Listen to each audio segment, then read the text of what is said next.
place. I'd rather be me Vincy girl by my side. I tell them all the while. Welcome to the press room from Taipei, Taiwan. I am Shadisha George Mattis, an international studies master's student here in Taiwan at the National Chengchi University, and I will be your host for this evening's program. On Wednesday evenings at 8, right here on the Searchlight's Facebook page and YouTube channel, we discuss issues of national importance and how they affect the Vincentian public. Thank you for joining us for this very special edition of The Press Room. Since 2004, over 200 students have pursued undergraduate and graduate programs, as well as short courses at universities in the Republic of China, Taiwan. At present, there are over 100 Vincentians attending universities across the length and breadth of this country in diverse subject areas.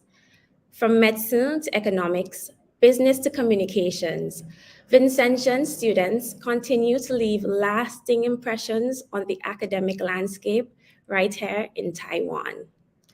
This evening, we will discuss studying in Taiwan, the experience and opportunities.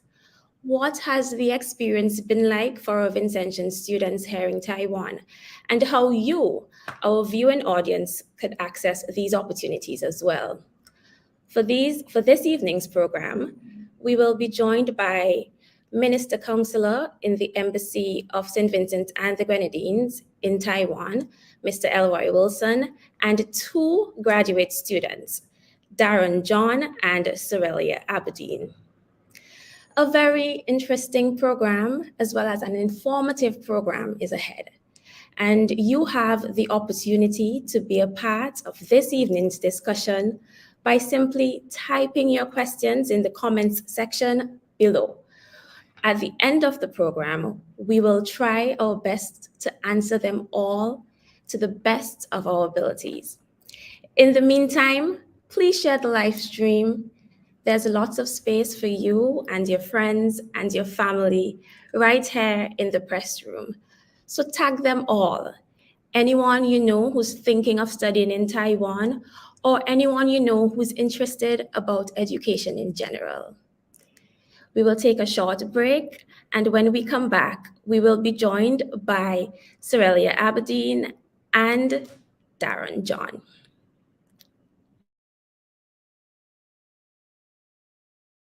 I got my COVID-19 vaccine and my booster shot to ensure that I am protected. I've never been tested positive for COVID-19, and even if I did contract the virus, I've never been sick. And I am confident that the COVID-19 vaccine significantly contributed to that. The vaccines are safe, they are effective, and they're one of the ways that we can navigate this pandemic together. If you've not yet considered vaccination or getting your booster shot, I encourage you to do so today. Get vaccinated.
Welcome back. If you're just joining us, for this evening's program, we will be taking a deep dive into the experience of our students here in Taiwan and exploring how other Vincentians can access the available opportunities to study in Taiwan. We extend a warm welcome to the press room to Sorelia Aberdeen and Darren John. Sorelia and Darren, before we delve into the crux of this evening's program, I want to thank you for joining us here in the press room. Now, I know who you are, but can you kindly introduce yourselves to our viewing audience? Where in Taiwan are you? And how long have you been studying in Taiwan? And how long have you been here? Sorelia? Good day, everyone, and thank you for having me on the press room. My name is Surlia, as you've mentioned already, and I've been in Taiwan for approximately 2 years and 6 months now. I'm currently living in Taoyuan, and I'm going to the UNZ University and pursuing a master in material science and chemical engineering. Wonderful. And Darren, tell us a bit about yourself.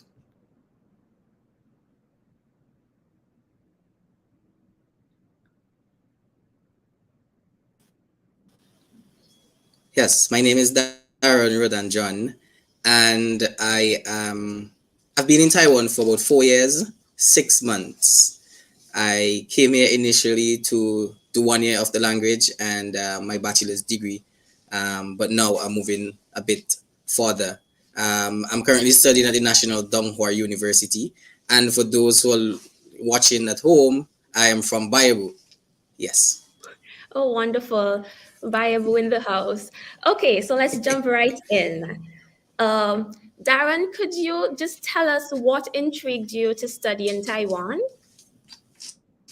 Well, for me, I always wanted to pursue a degree, whether it be online or overseas, but I've never wanted to have the burden of having a student loan to cover after I'm finished. So, after doing some research, I found out that my field of interest, which is computer science, Taiwan will be the best place because, as we all know, Taiwan is advanced in all these different information and telecommunication technology.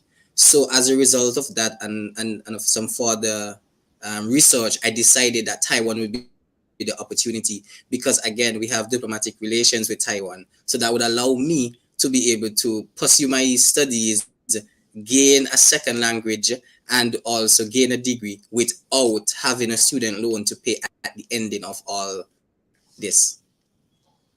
Very well. Diplomacy is really working for us in this department. So, Elia, what Yes, it about is. you? Why did you come to Taiwan to study? Well, like Darren, I thought about it, and having already pursued my bachelor's at the University of West Indies, St. Augustine campus, and having taken out a loan to do so, I really wanted to go someplace and pursue a master's degree. It has always been a dream to pursue my master's degree in chemical engineering. So upon looking for places to go, I was really motivated by my cousin who previously had studied in Taiwan. She was telling me how safe the environment is and how welcoming the people are and how technological advanced they were. And that was a major thing for me. Going to a country that would not only be able to offer me new skills in chemistry, but be able to show me how to apply those skills even when I get back home. So that is what really intrigued me to coming to Taiwan to pursue my studies. Oh, great. And so we know at present there are essentially two types of scholarships that are being offered to students to study in Taiwan. There is the ICDF scholarship and there is the MOFA scholarship. How did you find out about these scholarships, Darren? Well, for me, time I was working at the ET Joshua Airport.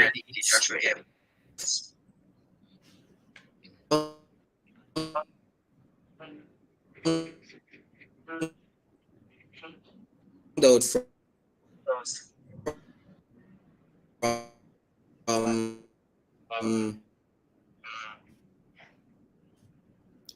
Okay, I'm sorry. Dina, we seem to be experiencing some technical difficulties with regard to your connection. So I'll just switch to Sorelia and I'll help him out. I'll help him out. thank you. For me, as I said before, it was my cousin who would have pursued her master's in Taiwan. And she kept telling me, you know, you need to go to Taiwan, you need to try Taiwan.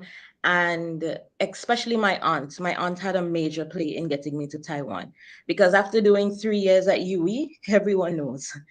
But I had forgotten about it for a while, and then my aunt kept reminding me. She said, try to go to Taiwan, try to actually pursue that dream and not just, give up on it. And Darren also was a major contributor to that because after speaking to my cousin, then I looked out because Darren is always offering help on Facebook. And that's a wonderful thing that most students that are here in Taiwan already, anytime it's the time that the scholarship reopens, we often offer help and advice to those that are back home. So I reached out to Darren and I reached out to Nikita, and they were major instrumental in getting me all the information that I needed to apply for the scholarship. Oh, wonderful. You see, our Vincentian community here is Mm. very close knit, and we really do appreciate that. So, what type of scholarship do you have? I'm a recipient of the MOFA scholarship. And on the MOFA scholarship, you can pursue any level of degree, whether it be your bachelor's, your master, or your PhD. However, on the MOFA scholarship, you're required to do 1 year of Mandarin learning at any Mandarin learning center of your choice.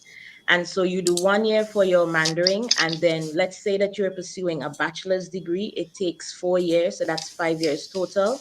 Like me, let's say that you're pursuing your master's, it's going to take you 1 year of Mandarin learning and 2 years of your master degree. And then for your PhD, they extend 1 year of Mandarin learning and 4 years for your PhD degree.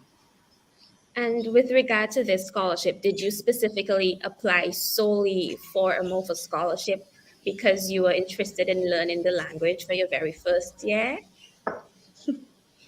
To be honest, no. I fared learning Mandarin for my first year. However, with the ICDF scholarship, ICDF stipulates what you can study.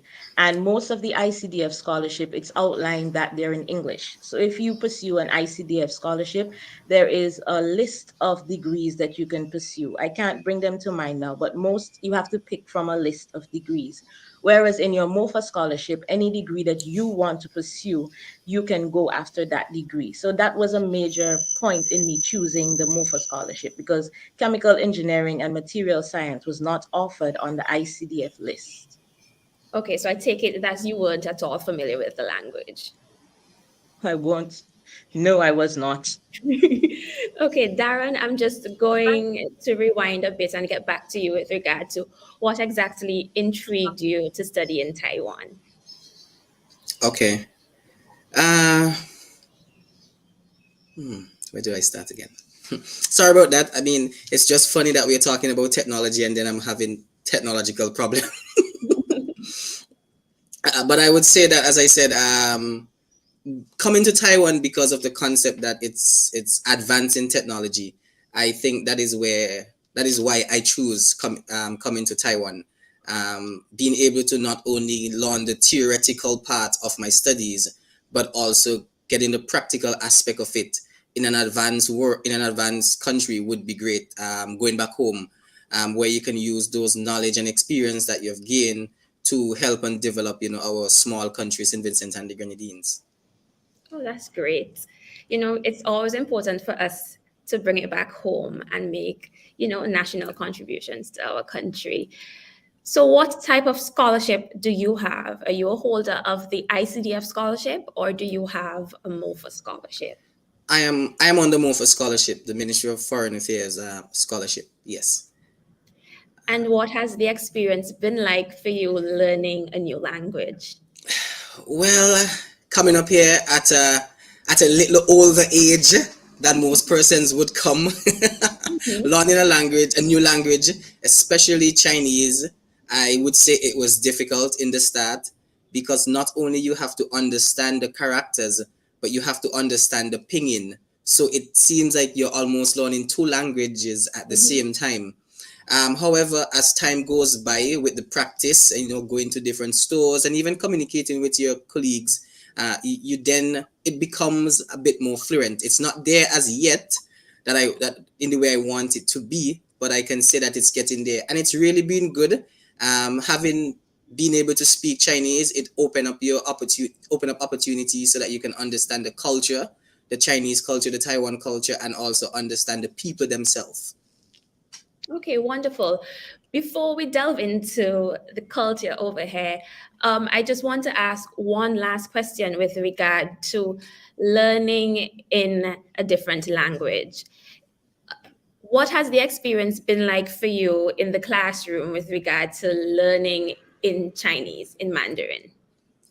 Well, while I was at the language center, I can say it was difficult because when I sit in the classroom, being the only black person, being the only Caribbean person, sometimes being the only Western person, it's difficult because when I hear my Indonesians or Japanese classmates and we are at the same level, but they're almost like Taiwanese. I am there like, my God, why did I come here? Why did I come over here for all, for all this stress? But actually, as I said, after a period of time, it gets better, and I would say thankful for the teachers because they were very patient. They worked with you step by step to make sure that you understand the pronunciation, because I think that was one of the problem with us as Westerners. The pronunciation could be a bit different compared to in the East, because they're accustomed to their language is similar, whether it be Indonesian or Japanese. But in the classroom, it was challenging at first. I would not tell a lie. It was challenging, but as time goes by, you then understand the basics. So then, as you move up each level, it becomes somewhat easier. Not easier in the sense that the words are easier, but it's that you already master the foundation of the pronunciation and understanding the characters and the tones and all these stuff. So as you move up another level, the whole concept, you start to see what you have learned in the earlier level. So then you can put it into practice, and it's actually much better then. Sorelio, what about you?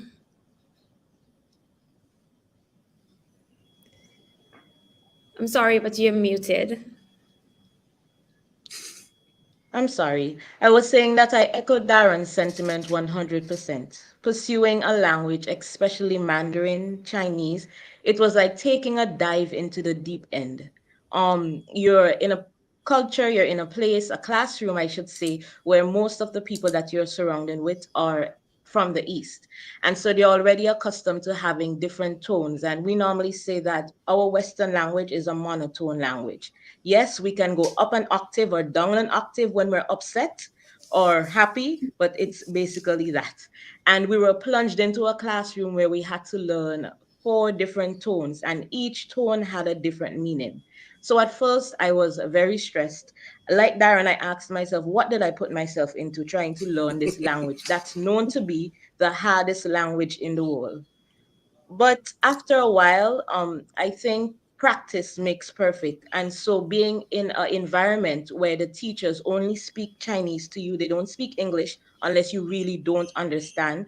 Also being surrounded by the other people or the other students who would have come from St. Vincent with me, we would have study groups, and we would ensure to remind each other of little things, especially your tones and your pronunciations. And I think that for me, I really delved into it, really, really delved into it. And I tried my best, although speaking was always my downfall. Reading and writing were where most of my teachers said that I was excellent in. But right now, I don't know. I can't remember most of my Chinese grammar or learning because I'm 100% in an English environment in my classroom. So while I pick up certain words, now it's gone to me. Everything that I learned, well, not everything, but most things that I learned. Okay, we understand. So now let's talk culture. You got to Taiwan.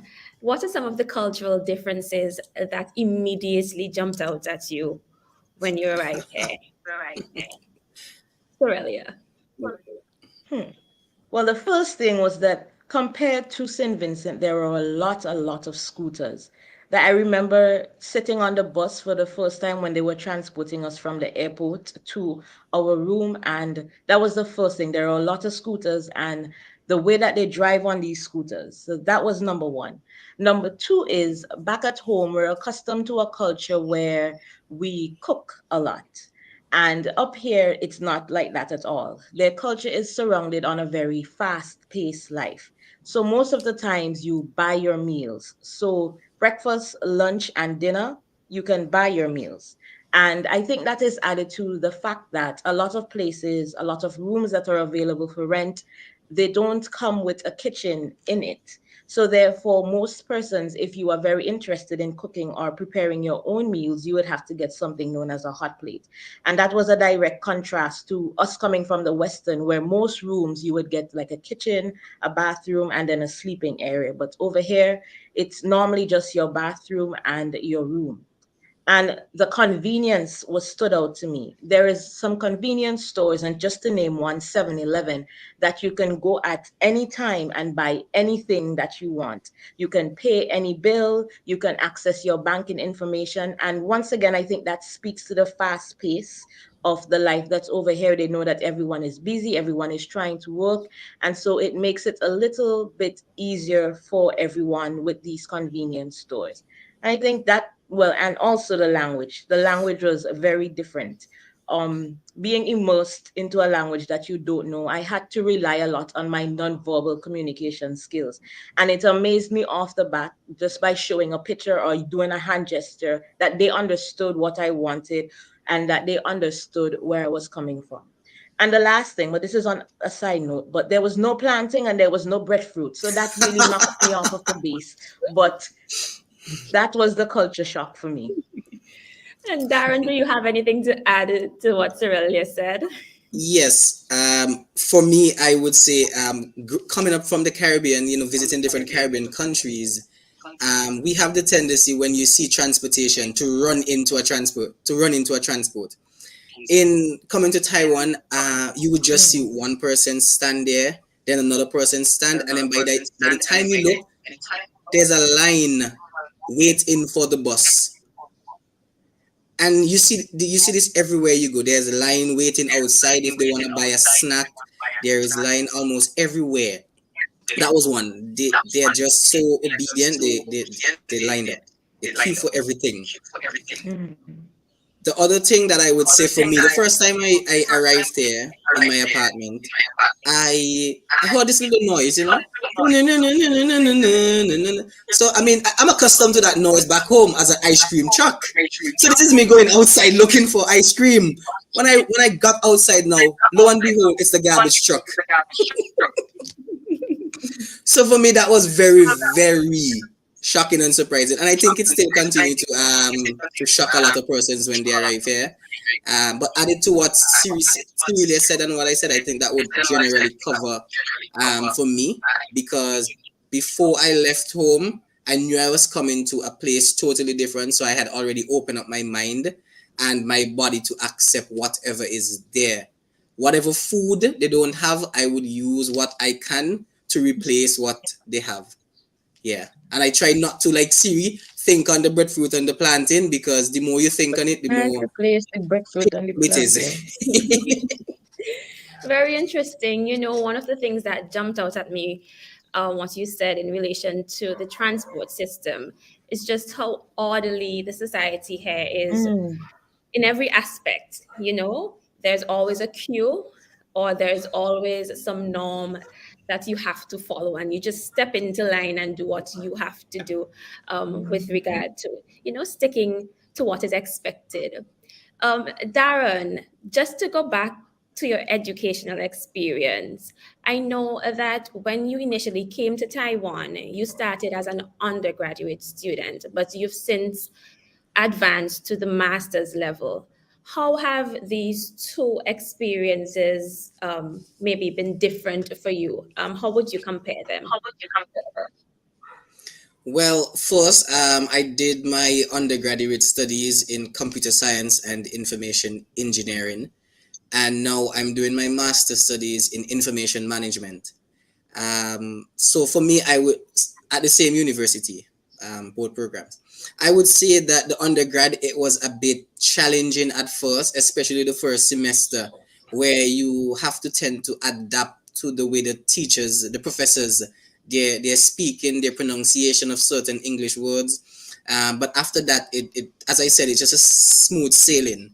I would say that for me, in the undergrad studies, it was a lot of work. Like it was a lot of work. That they're expecting you to do homework every day, assignment here. While now in the master programs that I'm doing, it's more relaxing. I mean, I know persons before studying any degree whatsoever, persons would say masters would be hard because you have to do a lot of research. But for me, I think it's actually a bit easier than undergrad because you're focused on a few course areas. While in undergrad, you have to do a lot of different courses in all different categories, which helps you in your master studies because you know those small experience, whether it's a general class doing that or doing whether it's some business something or some cultural, it helps you when you're doing your masters. But the workload for masters to me, it's just it's research, but it's not in depth and tiring. I would say it's not tiring like how undergrad, where you have to always be studying because you have like you have 20 something credits doing a semester, which is like about 7, 8, 9 courses. While in masters, you have 2 years to complete 8 courses, so you can generally do about 2 courses a semester and have more time for yourself and to relax and enjoy Taiwan. Wonderful. And before we take a break, I have one last question. What would you say to persons who are considering coming to Taiwan to study but are a bit hesitant because of the distance from home? Cerelia. Hmm. Well, to those persons, I would say you are going to miss home. You're going to miss your family. You're going to miss your friends. You're going to miss your environment. I keep thinking to myself, I can't wait to be surrounded by Vincentians again, you know, our culture and what they have to offer. But the thing about Taiwan, and we've mentioned it before, is the community that we have here is very wide based. And I'm not only speaking about the Vincentian community, but I'm speaking about the Caribbean community on a whole, because there are a lot of other scholarship recipients from different islands, such as St. Lucia and St. Kitts. And them being here, we have formed a very close knitted community. Where I live currently, two other Vincentians live with me on in the apartment, and so they're always there. Even sometimes, and even Darren being all the way down in Shinchu, he is still Hualien, sorry, he is still just a phone call away. And I think that the support that you would get here, not only from the students that are here and the vital community, but you would also receive support from our ambassador and minister councils, because they're always here to try to help you and to support you. In addition to that, I will caution them and tell them that it's also about you keeping a close knit community with those who are back home. I tend to talk to my people at home every day, and that's very important. Knowing that people are there, knowing that people are praying for you, knowing that people are constantly having your back. The journey is going to be hard. It's going to be difficult. It's going to require that you grow up to some extent and stand on your own 2 feet. But you're not doing it alone. You're never alone in this big or small island, as they call it. You will never be 100% alone. Wonderful. And Darren, what would you say? Wow. I mean, I think Cyril covered everything. But I would, as she said, coming up here, you just have to focus, as Siri said. You have to. We have a lot of students that would come up here pretty young sometimes, like 18, 19, 20. You just have to know what your goal is and work towards it. As Cyril mentioned, we have the embassy here in Taiwan. We have a strong Vincentian community who is here to help you in any problems what you have, any situation that you encounter. We also have the Caribbean environment. I mean, I'm in Hualien, and there are 13 Vincentian students going at the university that I am going. And when you include St. Lucia and St. Kitts and Belize, we have about 40 students here. So we have a very close knitted Caribbean Vincentian community. Mhm. But I would say that technology is there. And with the advancement of technology, you can speak to your family and friends every day, every second. It's just a WhatsApp message away or a phone call. So yes, that might be a problem. And let me reach out to even a smaller audience. I came up here and I had a son. When I came up here, he was about 5 years. So it would be difficult to leave your children to come to pursue your studies, but at the ending it pays off. And once you communicate with the technology that you have, you can communicate with them everywhere. I remember when he graduated from preschool, I was there on a video call watching the graduation and being part of the graduation. So we have the technology that we can use. So I think we should not look at it. We should just look at, we need to get this part of our life out, the studies, and we go ahead and pursue our studies and just keep, as seriously, connecting with those loved ones and family who are always there and praying for you. We have the technology and this is where we need to use it. Wonderful. Thank you so much, Sorelia and Darren. Don't go anywhere. We're going to take a short break. We're going to hear from our sponsors. And when we come back, we'll be joined by Minister Counselor, Mr. Elroy Wilson, here at the Embassy of St. Vincent and the Grenadines in Taiwan.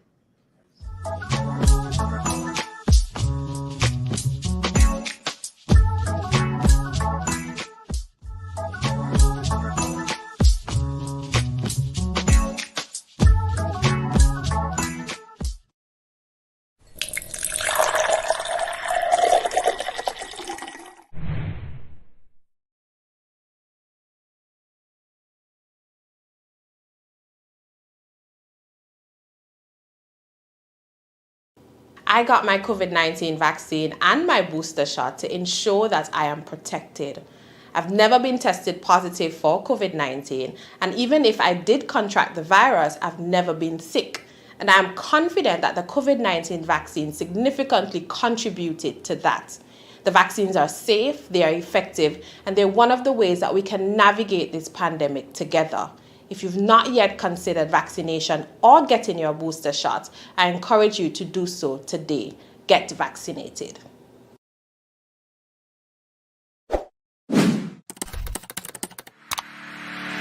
Searchlight Online, now stronger and better, and with more options for everyone. Download the free app and access the e-paper and breaking news. Check out our e-papers read aloud and translation features. Read our e-paper in different formats, even when you are offline. Access our online archive as far back as 2005. Only interested in viewing ads? Go directly to our print ad marketplace. Subscribers get exclusive access to a full-color midweek e-paper edition, in addition to the weekend edition. Affordable monthly, quarterly, biannual, and annual e-subscription plans. Book, submit, and pay for advertisements online. Go to www.searchlight.vc for more details. Searchlight, journalism you can trust. Now stronger, better, and with more options for everyone.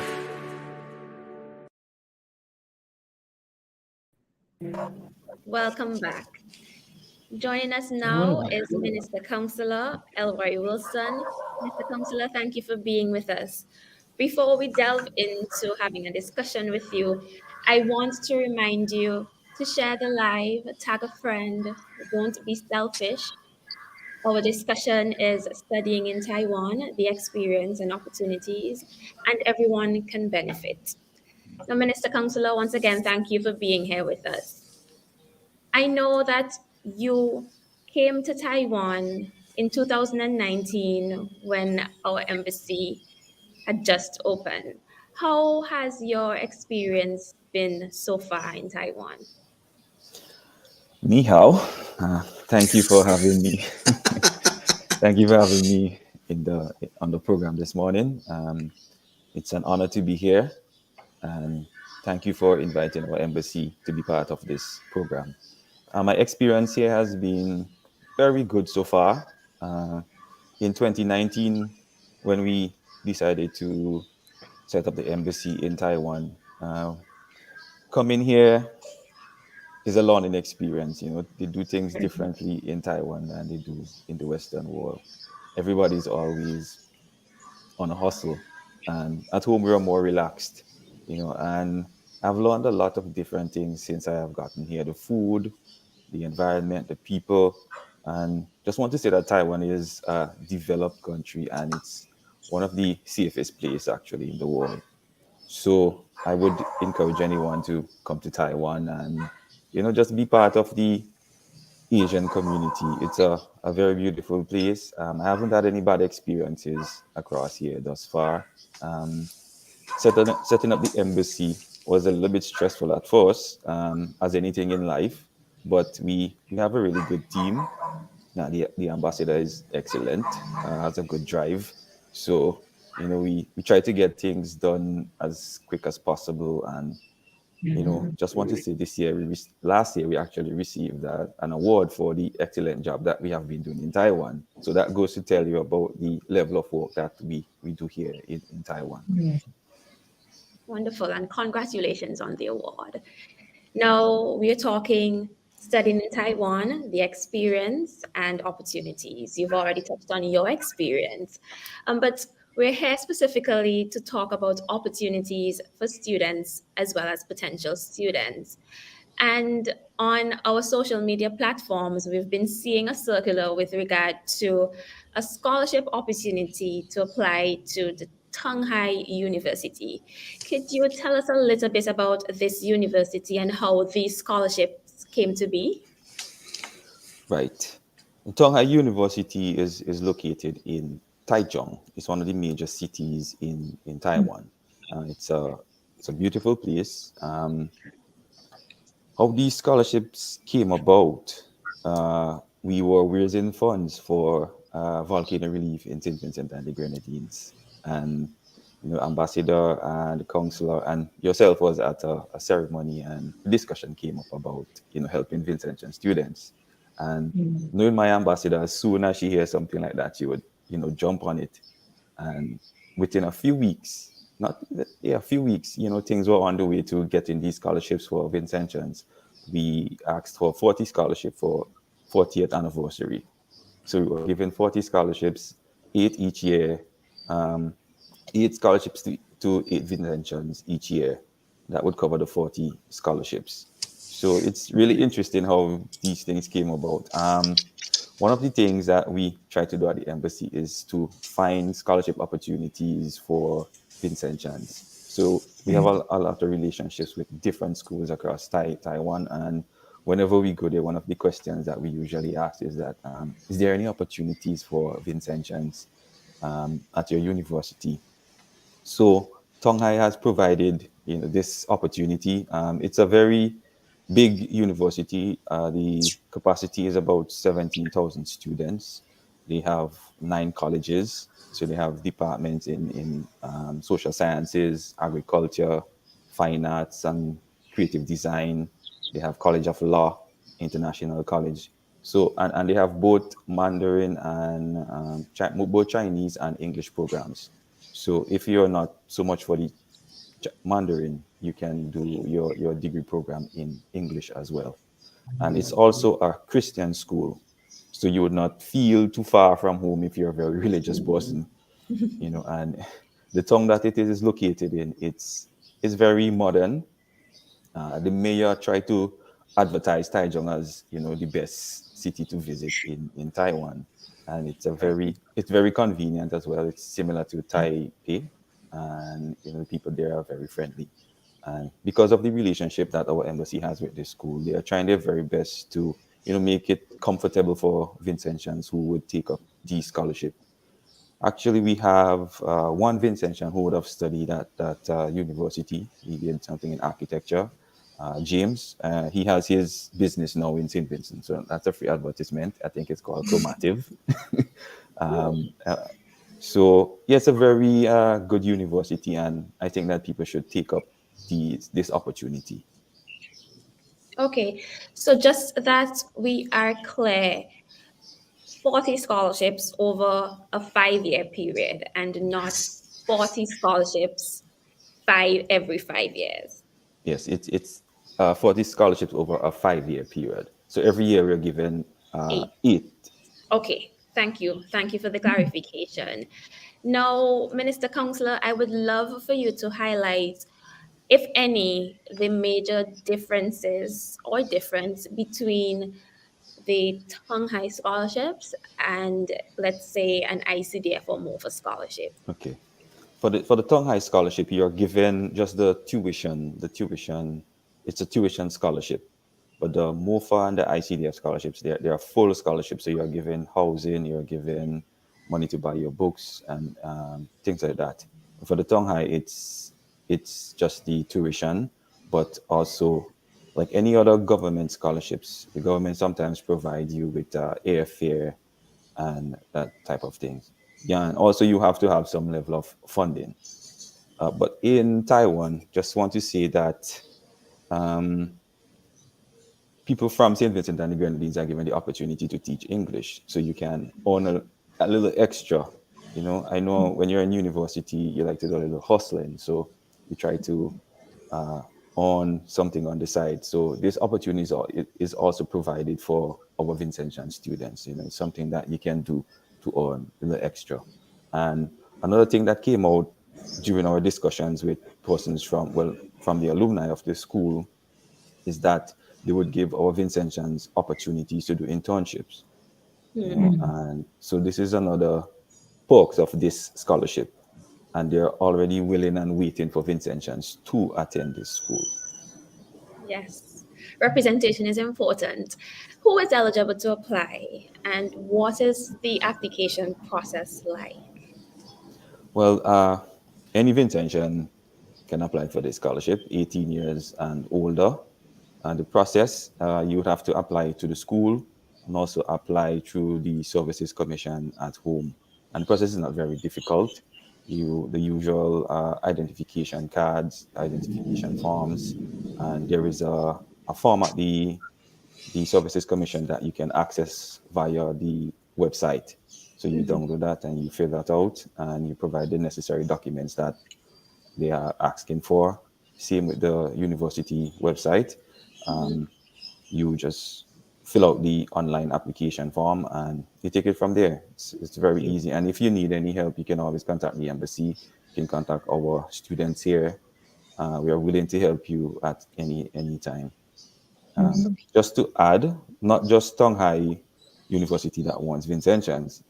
Every university we go to, they're asking for increase in Vincentian population. Because our students have been doing pretty well across here, good representation. They have been excelling in different fields. They have received a number of awards over the years. So, their Vincentians are highly regarded here in Taiwan, and we are trying our best to promote St. Vincent and the Grenadines. When is the deadline for applications? Well, based on the newspaper article, the deadline has already gone, but there's special provisions for persons because we really want people to take up these scholarships. We have worked really hard in getting them for Vincentians, and this is an opportunity for young Vincentians to develop themselves, experience a different culture, meet new people. So even though the deadline has gone a few days ago, there are special provisions for persons who really, really want to take up this opportunity. So I am encouraging everyone to tell their friends, tell their families, can't let this opportunity pass you by. It's basically a free education, and you can't let this waste. It's the opportunity sometimes only knock once. This is 8 opportunities that is knocking at multiple doors. Yes. And just to reiterate, what about the deadline for the ICDF and MOFA scholarships? When is that? Right. The ICDF and the MOFA scholarships, the deadline for the ICDF scholarship is March. Let me clarify. It's March, the ICDF scholarship is from January 1st to March the 15th. And the MOFA scholarship is from February 1st to March 31st. So you have basically 2 weeks remaining for the ICDF, and you have technically a month for the MOFA scholarships. So anyone who's listening, please tell your friends, please tell your family that these scholarships are available. It can really make a difference if you have a loan after, university, the difference if you can afford a car, afford a house, that kind of thing. So these scholarships are there. So please apply for these scholarships. We have a very good Vincentian community here who is willing to help you. The Vincentian students in Taiwan, they are really helpful when it comes to, directing people when it comes to these scholarships. Sometimes I think they know more about these scholarships than I do. So people like Darren and Cyrilia and Olishe, they have very good information, and we can direct you to these persons that would guide you step by step through this process. Thank you, Minister Counselor. Now, the students have already intimated why you should come to Taiwan, but I know your experience is different. So, why would you encourage, or what would you say to students to encourage them to come to Taiwan to study? Okay. Like I said before, Taiwan is one of the safest place probably safest place I've ever been to, safest place in the world. You're able to, just a little example. I have a colleague of mine from a different country, and he usually talk about a 7-Eleven experience at 2 o'clock in the morning and 3 o'clock in the morning. Yes. And, this is the freedom that you have, that you can walk about. You can, you're free to express yourself. It's a community that allows you to express yourself. It's also an opportunity to learn about different culture, different foods, meet new people from across the world. Sometimes you think there's just Asians here, but there are a lot of persons from the West that is here. There are Jamaicans, there are St. Lucians, people from St. Kitts. So you have an opportunity to learn not just about Caribbean people, but you can learn about persons in Asia. Also, you get to experience a similar weather to St. Vincent in some sense, but it's not exactly the same. But I usually say that Taiwan is a bigger version of St. Vincent. It's an island, so you don't feel that far from home. Technology allows you to communicate with your family. And also, as I said before, it's an opportunity for you not to have a loan in the end, and this could be, as I said, it could make a difference. You can get to set up yourself a little bit, and also what most of our students usually do is that you can go straight into your master's program. The school makes provisions for this. They give you a lot of scholarships. And because our Vincentian students have been excelling so much, it's not very difficult for them to be given, a scholarship after. And seeing that we're also native English speakers, we are given the opportunity to teach English. And all of this adds to the quality of life and the quality of work that our Vincentian students have been putting out here. So I would encourage anyone to come to Taiwan. Yes. And Darren is an example of a student who has advanced to that master's level automatically, almost after coming here to just do undergraduate studies.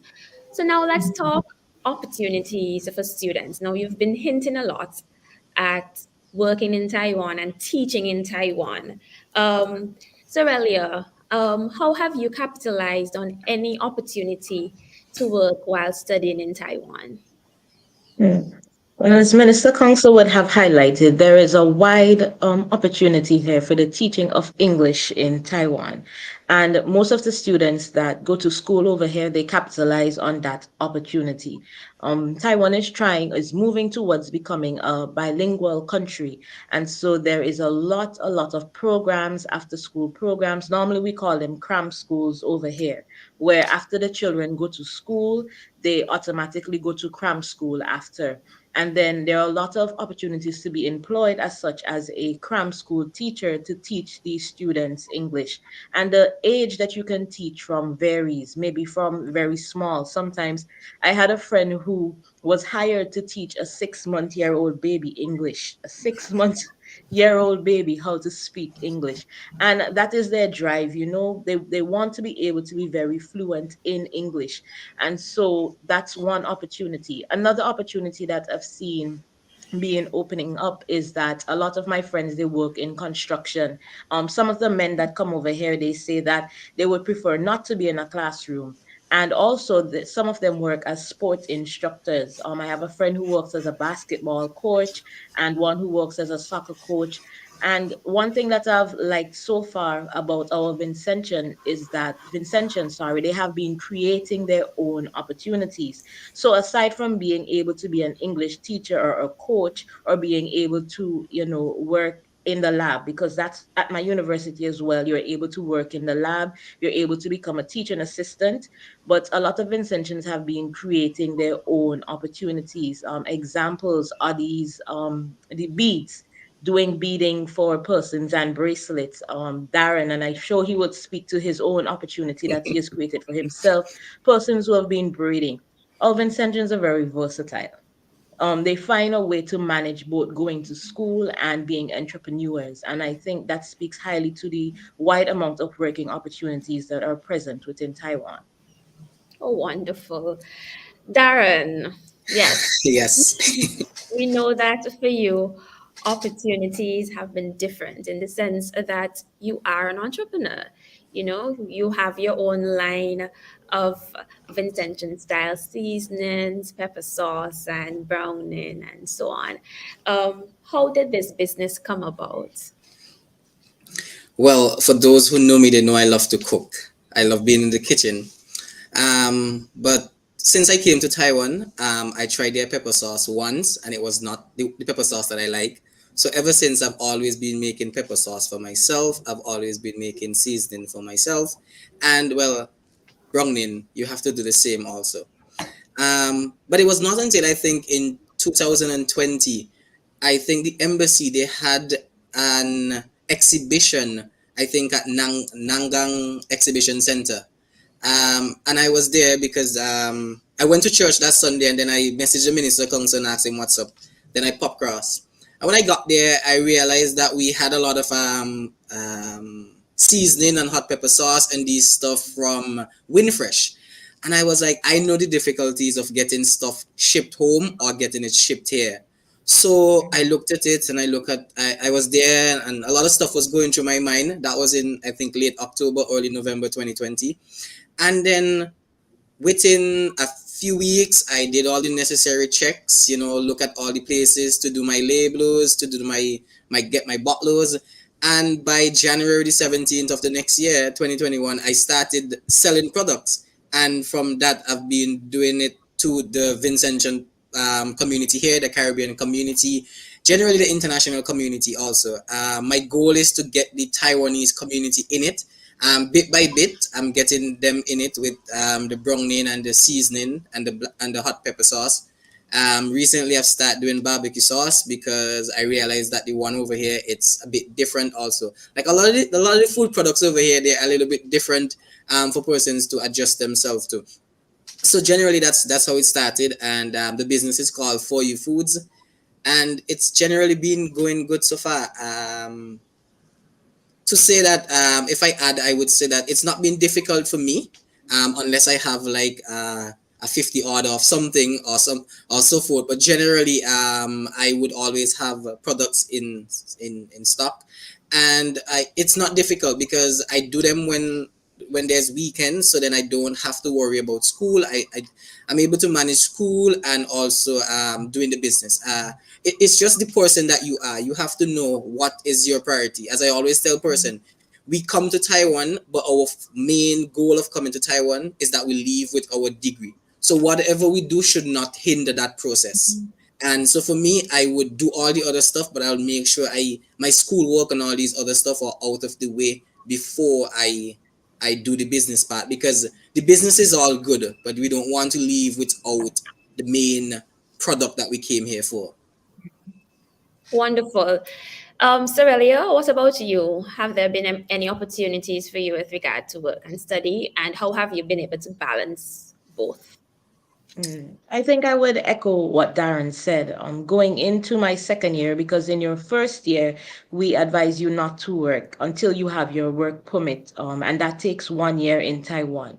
But currently, I'm a teacher. I teach grade 9 and 10 English, and there are a lot of opportunities. I I've seen where persons would go straight from school and straight into teaching. But one thing that I always advise people to do is remember that your studies come first. And maybe that's the teacher in me coming out, but your initial initiative of coming to Taiwan was to obtain a degree.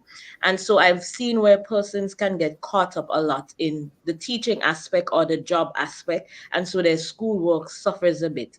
And I've always said, you have to make a balance of yourself and make sure that you're putting in as much effort into your schoolwork as needed. So for me, it was a bit difficult at first. Reason being is that with my master's degree, I'm doing a lot of research and my professor is very strict. So my professor expects us to be in the lab at 10 a.m. every morning to conduct our research and to be doing our research. And plus, there are other things that he would offer us to do, such as going to conferences. And then after getting that done, you have to schedule in time for your studies. And then after getting that done, you rush off to work. And I think that most of the times we get home maybe 8 o'clock or maybe 9 o'clock, 10 o'clock at night, but as Darren said, it's about knowing what you want. The opportunity is there not only to get your studies, but to advance yourself in life. I've had friends who are currently working. They have bought themselves scooters. They have moved up into a more, posh apartment, if you want to say. So that opportunity is there, but you just have to know how to balance it and pray. You need to pray because sometimes the stress that comes with balancing your schoolwork and being a teacher or being a business owner, as Darren said, it can get to you. So I think prayer is very important with my aspect of balancing everything. Okay, we're running out of time. So what I'll do quickly is I'll just ask you to leave, your lasting impressions on our audience, on our viewing audience, and I'll start with you, Minister Counselor. Do you have any final comments? Well, I would just like to encourage our Vincentian students to take up this opportunity in Taiwan. Please don't let it pass you by. Taiwan is a very good place to study. Your embassy is here for you. The Vincentian Students Association is here for you.